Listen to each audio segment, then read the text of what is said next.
Toutes les lois de probabilité usuelle de prépa HEC peuvent être simulées dans Scilab à l'aide de la fonction gérante. Inutile de souligner à quel point c'est important de connaître ces formules Scilab pour réussir les questions d'informatique qui tournent autour des probabilités au concours. Je te montre cela dans cette vidéo, mais avant, je t'explique comment fonctionne la fonction histplot qui te permet de tracer un histogramme qui représente l'ensemble des simulations obtenues. Dans la précédente vidéo, tu as vu qu'on pouvait simuler la variable aléatoire centrée réduite ou la loi uniforme 0,1 en densité avec rand. Mais quid des autres lois? La loi géométrique, la loi binomiale, la loi de Bernoulli, la loi uniforme en discrète, etc. C'est là qu'intervient le gérand. Le gérand va nous permettre de simuler toutes les lois du programme. Le gérand, ça génère une matrice contenant des nombres aléatoires suivant une loi donnée. Exemple, imaginons que je veuille simuler une loi binomiale de paramètres 20 et 8 sur 10. Imaginons que je dis, tiens, je veux 10 valeurs. Qu'est-ce que je vais faire? Je vais écrire gérand. Alors, le premier, c'est le nombre de lignes. Toujours le nombre de lignes en premier. Le deuxième nombre, c'est le nombre de colonnes.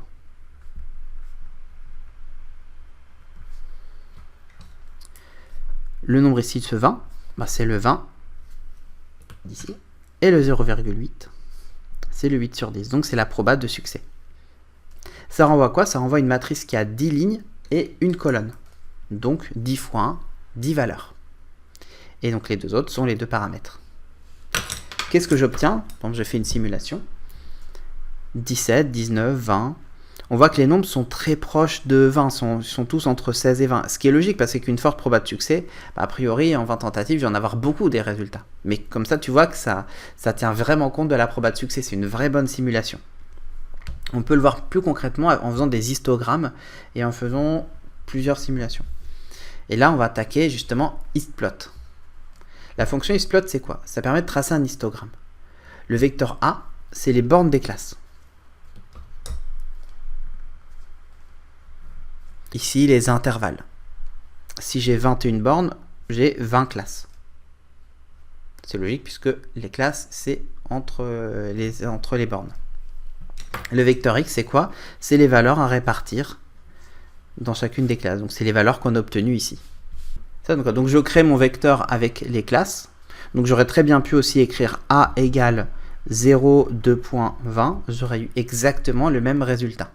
Mais ça permet de pratiquer LineSpace. Pour rappel, LineSpace, là, c'est le départ. Là, c'est l'arrivée.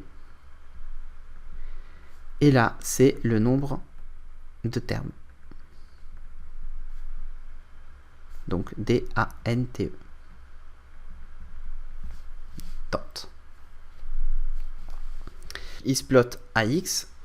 Et j'obtiens mon histogramme. Les nombres qui sont ici, c'est la fréquence d'apparition de chacune des valeurs.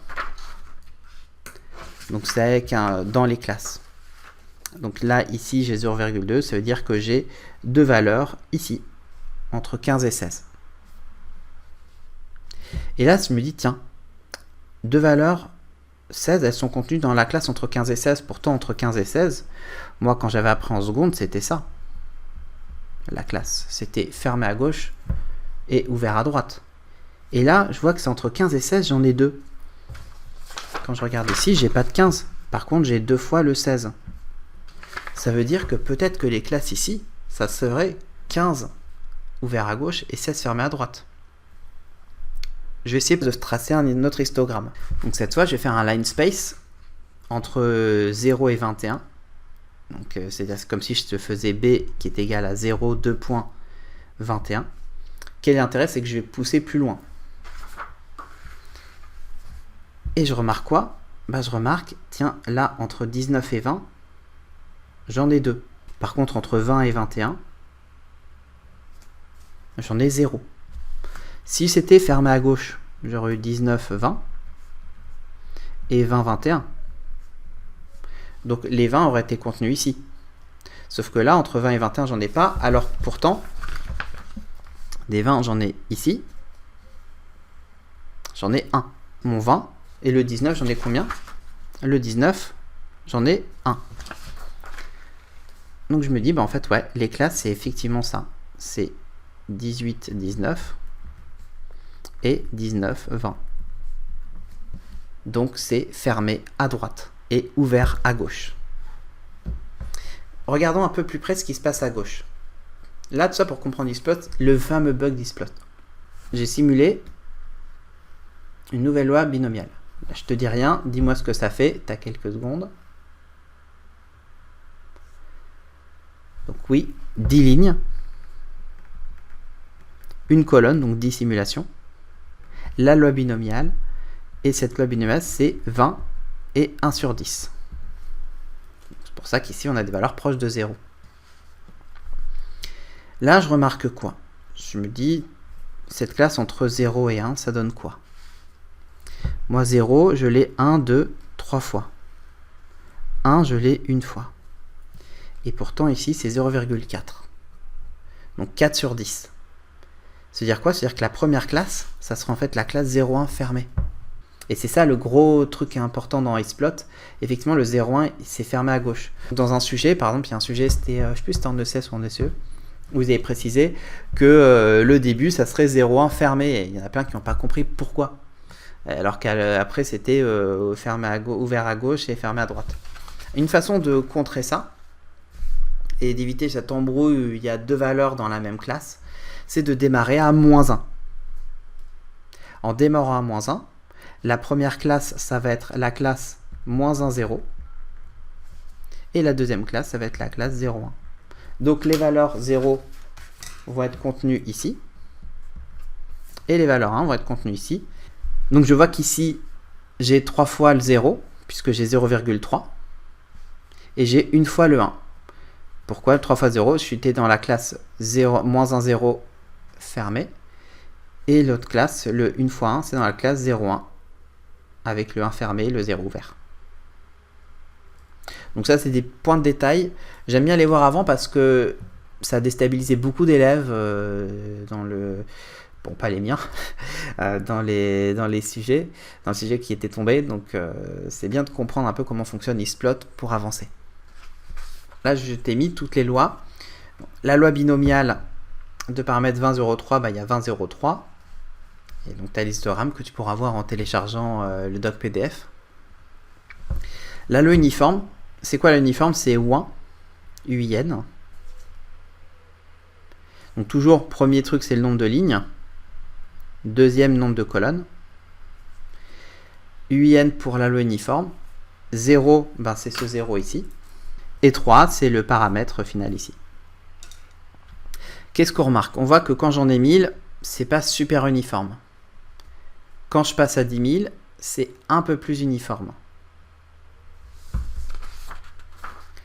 Quand je passe à 100 000, là, c'est quasiment uniforme. L'histogramme, n'oublie pas, c'est la fréquence d'apparition. Donc, plus le nombre de simulations est grand, plus la fréquence d'apparition se rapprochera de la probabilité. Ça sera au cœur du programme de deuxième année, ça. Imaginons que je faisais la loi uniforme 0,75 et que je faisais 1000 simulations. C'est pas du tout uniforme. Quand j'en fais 10 000, c'est un peu mieux, mais c'est pas encore uniforme. Quand j'en fais 100 000, là, on se rapproche de l'uniformité. Effectivement, là, il y a 76 possibilités, donc il faut vraiment faire beaucoup de simulations pour arriver à avoir quelque chose d'uniforme. Autre loi, la loi géométrique de paramètre 0,3. Donc là, c'est géom. Et il y a un seul paramètre. Pour la loi géométrique, comme on démarre à 1, on peut démarrer à 0, pas de souci. En revanche, pour la loi de Poisson, on démarre à 0, donc l'idée, ça va être de démarrer à -1. Pour que le premier histogramme, ça sera -1, 0, et que la deuxième classe, ça soit 0 ouvert à gauche et 1 fermé à droite. Donc là, il y aura les 0, et là, il y aura les 1. Ce paramètre 0,7, ça donne ça. La loi de Poisson, c'est poids, POI, et le paramètre 3 ici. Donc poids sans majuscule, même si on met une majuscule à Poisson parce que c'est Monsieur Poisson, mais il n'y a pas de majuscule dans les gérandes. Tu le verras aussi l'an prochain quand tu feras un Markov, où le Markov est en minuscule. Ça marche aussi avec les lois à densité. La loi uniforme en densité, c'est UNF. Alors pour pas confondre les deux, UIN, c'est discret. UNF, c'est densité. Comment s'en souvenir? Très simple. Quand tu as les lois à densité, tu as une densité qui est une fonction. La fonction f. Quand tu es en discret, tu as des entiers. Et i, c'est un entier. Donc voilà, pour retenir la différence entre WIN et UNF. C'est très simple, il y a un bon moyen mémotechnique. Donc le gérant du UNF, on voit que quand je suis entre 5 et 14, donc toujours les paramètres, hop. Quand j'en ai 1000, c'est pas hyper uniforme. Quand j'en ai 10 000, ça devient un peu mieux uniforme. Quand j'en ai 100 000, c'est quasiment uniforme. Donc, il ne faut pas hésiter à pousser sur du 10 puissance 5, 10 puissance 6 pour arriver à un bon truc. 10 puissance 7, ça commence à faire ramer la machine. Donc, c'est pour ça que généralement, le bon chiffre, c'est entre 10 puissance 5 et 10 puissance 6 quand on fait beaucoup de simulations. Maintenant, attention, le piège, la loi exponentielle. Donc, c'est exp. Bon, là, ici, rien de spécial. Mais si le paramètre, c'est 1 tiers, le paramètre dans Scilab, c'est 3. Pourquoi? Parce que dans le paramètre, en fait, c'est l'espérance qu'on va avoir. Et on n'oublie pas que l'espérance, c'est 1 sur lambda. Donc ici, la loi exponentielle de paramètre lambda, il faut mettre avec 3, donc 1 sur lambda. La loi normale, c'est nord. Donc, comme dirait Galabru, c'est le nord. Et qu'est-ce qu'on met?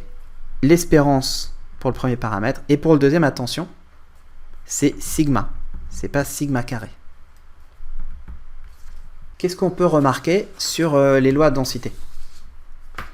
Si je trace sur mon histogramme ici, j'ai une densité de la loi uniforme, 5,14. Et ici, j'ai bien 1 sur 14 moins 5. Quand je fais la loi exponentielle et que je trace là, pareil, j'obtiens une densité de la loi exponentielle. Quand je trace avec la normale, c'est encore plus visible. Hop, j'obtiens une densité de la loi normale. Les histogrammes, en fait, quand on joint les extrémités, on obtient les densités des lois. Et c'est logique parce que d'après la loi faible des grands nombres, pour un très grand nombre, la fréquence empirique se rapproche de la probabilité. Et donc la proba d'avoir x entre A et B, ça va être l'air sous la courbe. Et donc cet air sous la courbe, c'est ça. J'espère que ça t'a plu et que tu as bien compris le fonctionnement de gérant des histplots. Le cours utilisé dans cette vidéo fait partie d'un PDF de 70 pages qui regroupe le programme de première année. Tu peux le télécharger gratuitement et donc refaire ce que tu viens de voir quand tu veux. Car comprendre c'est bien, mais pour assimiler vraiment les notions, rien de mieux que de refaire 2 ou 3 fois. Le lien pour télécharger ce PDF est dans la description. Ciao!